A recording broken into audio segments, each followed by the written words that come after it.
ಕಾಂಗ್ರೆಸ್ ಶಾಸಕರು ಅಭಿವೃದ್ಧಿ ಬಗ್ಗೆ ಹೆಚ್ಚಿನ ಗಮನ ಹರಿಸಬೇಕು. ಅಧಿಕಾರಿಗಳು ಕೇಂದ್ರ ಸರ್ಕಾರ ಮತ್ತು ರಾಜ್ಯ ಸರ್ಕಾರವನ್ನ ವಿಶ್ವಾಸಕ್ಕೆ ತೆಗೆದುಕೊಂಡು ಅನುದಾನ ತಂದು ಕೆಲಸ ಮಾಡಬೇಕು. ಕೋಟ್ ಹಾಕಿಕೊಂಡು ನಾನು ಚಂದ ಇದ್ದೀನಿ ಅಂತ ಹೇಳಿ ಟಾಟಾ ಮಾಡಿಕೊಂಡು ಹೋಗ್ಬಿಟ್ರೆ ಅಭಿವೃದ್ಧಿ ಆಗಲ್ಲ ಎಂದು ರತ್ನಾಕರ ಹನಗೌಡ ಶಾಸಕ ಬೇಳೂರಿಗೆ ಟಾಂಗ್ ಕೊಟ್ಟಿದ್ದಾರೆ. ಮಾಧ್ಯಮ ಪ್ರತಿನಿಧಿಗಳ ಜೊತೆ ಮಾತನಾಡಿದ ಅವರು, ಎಂಪಿ ಅವರ ಕಾಳಜಿಯಿಂದ ಬೇಗ ಸೇತುವೆ ಉದ್ಘಾಟನೆಯಾಗಿದೆ. ಯಾರು ನಮ್ಮನ್ನ ಸೇತುವೆ ಉದ್ಘಾಟನೆಗೆ ಕರೆದಿಲ್ಲ ಎಂದು ಶಾಸಕರು ಗೊಂದಲ ಸೃಷ್ಟಿಸಿದ್ದಾರೆ.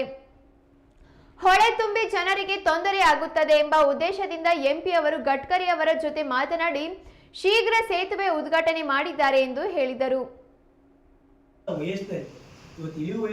ಅವರಿಗೆ ಬಹಳ ಖುಷಿ ಆಗುತ್ತೆ. ಯಾಕಂದ್ರೆ ಅವ್ರು ಯಾವತ್ತೂ ಅಭಿವೃದ್ಧಿ ಬಗ್ಗೆ ಚಿಂತನೆ ಮಾಡೋದಿಲ್ಲ, ಅವ್ರ ಪಾರ್ಟಿ ಪಕ್ಷ ಮಾಡೋದಿಲ್ಲ. ನಾವು ಅವ್ರಿಗೆ ಕಾವಡು ತುಂಬುವುದರಿಗೆ ನಾವು ನಮ್ಮ ಪಕ್ಷದ ಪರವಾಗಿ ಸಹ ಮತ್ತೆ ನಮ್ಮ ಭಾಗದ ಜನರ ಪರವಾಗಿ ನಾನು ಅಭಿನಂದಿಸ್ತೇನೆ. ಯಾಕಂದ್ರೆ ಅವ್ರಿಗೆ ಅಂತ ಮಳೆಯಲ್ಲಿ ಆ ವಯಸ್ಸಿನಲ್ಲಿ ಸಿಗಂದೂರಿಗೆ ಹೋಗಿ ಅಲ್ಲಿ ಸೇತುವೆ ಉದ್ಘಾಟನೆ ಮಾಡಿ ಮತ್ತೆ ಪುನಃ ಕಾರ್ಯಕ್ರಮ ಬಂದು ಕಾರ್ಯಕ್ರಮ ಮುಗಿಯಕ್ಕೆ ಕೂತಿದ್ರು. ಅದು ಬದ್ಧತೆ, ಅದು ಅಭಿವೃದ್ಧಿಯ ಬಗ್ಗೆ ಚಿಂತನೆ. ಹಾಗಾಗಿ ಈ ರೀತಿಯ ಅಭಿವೃದ್ಧಿಯ ಇಂಥ ನಾಯಕರಿದ್ದಂಥ ಕ್ಷೇತ್ರದಲ್ಲಿ ಇವತ್ತು ಗೆದ್ದಂಥ ಒಬ್ಬ ಶಾಸಕರು ಅವರು ಕ್ಷೇತ್ರದಲ್ಲೇ ಆಗ್ತಾ ಇದೆ ಅಂತ ಹೇಳಿದ್ರೆ ಅದಕ್ಕೆ ಬೇಡ ಅಂತೇಳಿ ಪಿಡಬ್ಲ್ಯೂ ಮಿನಿಸ್ಟರ್ನ ದಾರಿ ತಪ್ಪಿಸಿ, ಆಮೇಲೆ ಮುಖ್ಯಮಂತ್ರಿಗಳನ್ನ ದಾರಿ ತಪ್ಪಿಸಿ, ಡಿಸ್ಟ್ರಿಕ್ಟ್ ಮಿನಿಸ್ಟರ್ ಬ್ಲಾಕ್ ಮೇಲ್ ಮಾಡಿ ಆ ಕಾರ್ಯಕ್ರಮಕ್ಕೆ ಹೋಗ್ಬಾರ್ದು ಅಂತ ಮಾಡಿದ್ರೆ ಎಷ್ಟು ಮಟ್ಟಿಗೆ ಸರಿ? ಅದು ಯಾರಿಗೂ ತೊಂದರೆ ಆಗಿಲ್ಲ. ನಮ್ಮ ಎಂ ಪಿ ಅವರಿಗಾಗಲಿ ಅವರಿಗಾಗಲಿ ಇದು ಎಲ್ಲ ಒಂದು ಕಡೆ ಜನರ ಬೆಂಬಲವನ್ನು ಕೊಟ್ಟರು. ಮುಂದಿನ ದಿನಗಳಲ್ಲಿ ಸಹ ಅವರಿಗೆ ಸಹಕಾರನ ಕೊಡ್ತಾರೆ. ಯಾಕಂದರೆ ಅವರು ಯಾವುದೇ ಅವರು ಸ್ವಾರ್ಥಕ್ಕಾಗಿ ಮಾಡಿಲ್ಲ. ಎಂ ಪಿ ಅವರು ಇರ್ಬೋದು ಅಥವಾ ಯಡಿಯೂರಪ್ಪ ಇರ್ಬೋದು, ಇರ್ಬೋದು, ಅಲ್ಲಿ ಜನರ ಒಂದು ಬದುಕಿನ ಪ್ರಶ್ನೆಗಳಿಗಾಗಿ ಅವರು ಅಲ್ಲಿ ತಕ್ಷಣ ಅದನ್ನು ಉದ್ಘಾಟನೆ ಮಾಡಿ.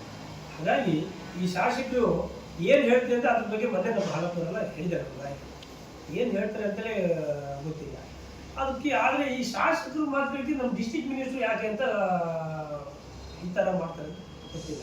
ಎಲ್ಲ ಒಂದು ಕಡೆ ಇವರು ಸುಮಾರು 3 ಬಾರಿ ಆ ಶಾಸಕರಾದಾಗಲೂ ಗೊತ್ತು. ಸದ್ಯಕ್ಕೆ ಇಷ್ಟೊಳಗನೆ ಬಂಡಾಯ ಅಂತ ಯಾರು ಟಿ ವಿ ಹೋಗಿದ್ರೆ ಸದ್ಯ ಸಂಖ್ಯೆ ಜಾಸ್ತಿ ಆಯ್ತು. ಅಲ್ಲಿ ಏನೇ ಆಯ್ತು ಅಂದರೆ ಬಂಡಾಯ ಹೇಳ್ಬೇಕಾದ್ರೆ 60-70 ಜನ ಬೇಕು. ಅವಾಗಂತರ ಎಲ್ಲರೂ BJP ಥರ ಎಲ್ಲ ಒಂದು 4-5 ಜನ ವ್ಯತ್ಯಾಸ ಇರೋದಾಯಿದ್ರೆ ಇಷ್ಟೊಳಗೆ 2-3 ಟಿ ವಿಗೆ ಹೋಗಿ ಆಗೋದೇ ಇರೋದು.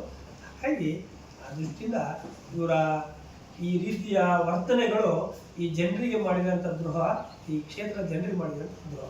ಮತ್ತು ಸಾಕಷ್ಟು ಮೊನ್ನೆ ಏನೋ ಹೇಳಿ ನೋಡಿದೆ ನಿಮ್ಮದು, ನಾನು 2 ವರ್ಷ ಹೋರಾಟ ಮಾಡಿದ್ದೀನಿ ಮತ್ತು ಎಂತಕ್ಕಾಗಿ ಏನೋ ಕಮಿಷನ್ ಇಲ್ಲ ಅಂತ ಹೋರಾಟ ಮಾಡಿದ್ದು. ಆ ಸೇತುವೆ ನಡೀತಾನೆ ಐತಿ, ಎಲ್ಲ ಆಯ್ತು. ಹಸಿರು ಬೇಕಿ ಸೇತುವೆ ಬೇಕಿದ್ರೆ ಆಗಿಲ್ಲ ಅಂತ ಹೋರಾಟ ಮಾಡಿ ಬೇಗ ಮುಗಿಸಿದ್ದೀನಿ. ಅದಕ್ಕಿಂತ ಮುಂಚೆ ನಾನು ಇದು ಮುಗಿಸಿದ್ದೀನಿ ಅಂತೇಳಿ ರಾಜ್ಯ ಸರ್ಕಾರ ದುಡ್ಡು ತಂದು ಅಂತ ಆಗಲಿ ಒಪ್ಪೋದು. ಈ ಸೇತುವೆ ಈ ಕೆಲಸ ನಡೀತಾ ಇದೆ, ಈಗಾಗಲೇ ಮುಗಿ ಹಂತಕ್ಕೆ ಬಂದಿತ್ತು. ನಾನು 2 ವರ್ಷ ನಾನು ಹೋರಾಟ ಮಾಡಿದ್ದೆ ಅಂತ.